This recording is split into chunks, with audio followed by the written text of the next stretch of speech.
বেপরোয়া লরির ধাক্কায় মর্মান্তিকভাবে মৃত্যু হলো এক যুবতীর। গতকাল রাতে ঘটনাটি ঘটেছে নদিয়ার নবদ্বীপে।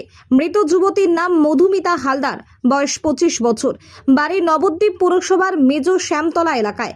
গতকাল রাতে এক ব্যক্তির বাইকে চড়ে নিজের গন্তব্যস্থলে যাচ্ছিলেন মধুমিতা। সেই সময় বেপরোয়া একটি লরির সাথে তাদের বাইকের সংঘর্ষ হয়। দুর্ঘটনার ফলে রাস্তার উপরে ছিটকে পড়ে মধুমিতা এবং লরির চাকায় পৃষ্ঠ হয়ে মৃত্যু হয় তার।